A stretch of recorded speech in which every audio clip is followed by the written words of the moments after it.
जो एसएससी अपनी परीक्षाओं में एक बड़ा चेंज करने वाला है, ये तो आप सबने सुन ही लिया होगा। मैं भी उस बात को थोड़ा से और डाउट्स हैं आपके मन में कि वो किन-किन परीक्षाओं पे ये रूल लागू होगा और इसका नुकसान क्या हो सकता है, इसके फ़ायदे क्या हैं, वो सारी चीज़ें मैं आपको बताने वाला हूँ। तो बच्चे पहले तो ये इन्होंने क्लियर किया है कि जहाँ टियर 1 और टियर 2 जो सिस्टम है, केवल वहीं पे ये लगाने वाले हैं कि टियर 1 तो ऑब्जेक्टिव टाइप ऐसे ही रहेगा, क्योंकि टियर 1 से अगर टियर 2 में कोई पहुँच भी गया, गलत बच्चा जो नकल से पहुँचता है, तो वो टियर 2 पास नहीं कर पाए, ऐसा वो प्रबंध करना चाह रहे हैं। वो कहना चाह रहे हैं कि जितने मार्क्स का पेपर होता है, उसके 15 से 20%, कम से कम 15 और आगे 20% मैक्सिमम। तो अब इसमें से कोई सा एक नंबर तय होगा। मैं मान लेता हूं कि 20% प्रश्न को वो ऑब्जेक्टिव से सब्जेक्टिव कर देंगे। जैसे अगर सीजीएल की बात करें तो 390, जैसे इन्होंने जिक्र भी किया है उसमें, चेयरमैन साहब ने बोला है, 390 का 20%, यानी 78 मार्क्स का पेपर आपका सब्जेक्टिव हो जाएगा, डेस्क्रिप्टिव हो जाएगा।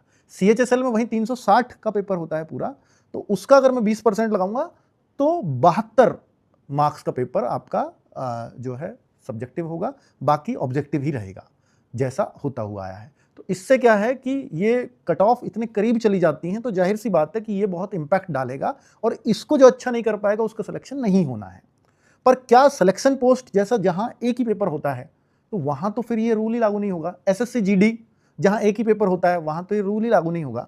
हाँ बिल्कुल, अभी तो प्रथम दृष्टया यही बात लग रही है। अब इसके फायदे तो ये हैं कि भाई गलत बच्चा जो एग्जाम पास कर जाता था वो नहीं कर पाएगा, नकलची बच्चा रुक जाएगा, पेपर हैक करके, सिस्टम हैक करके जो जाता था वो नहीं जाएगा। लेकिन इसके नुकसान भी हैं।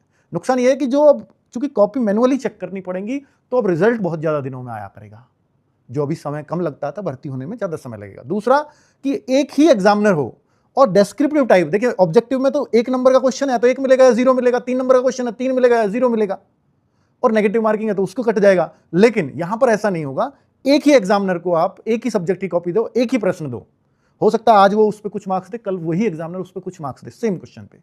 तो 2 अलग अलग, 10 अलग अलग, 20, 100 लोग अलग अलग चेक कर रहे होंगे, तो एक जैसे मार्क्स कैसे दे पाएंगे अगर एक जैसा क्वेश्चन लिखा होगा। तो यहां थोड़ी सी डिफरेंस जरूर देखने को मिलेगा। इस सेम बच्चे को जिसने अच्छा भी नहीं लिखा है, तो ये पहले से होता हुआ है, उसको अच्छे मार्क्स मिल जाएंगे, जिसने अच्छा भी लिखा है हो सकता है उसको उतने अच्छे भी ना मिले। हालांकि एक्सपर्ट बिठाने का प्रयास करेंगे, ऐसा कम से कम हो ये भी प्रयास रहेगा, पर यह जरूरी भी था। इससे थोड़ा फेयर सिस्टम तो होगा, थोड़े नकलची लोग रुकेंगे। पर अब ये एसएससी इसको किस तरह से इंप्लीमेंट करती है ये देखना होगा।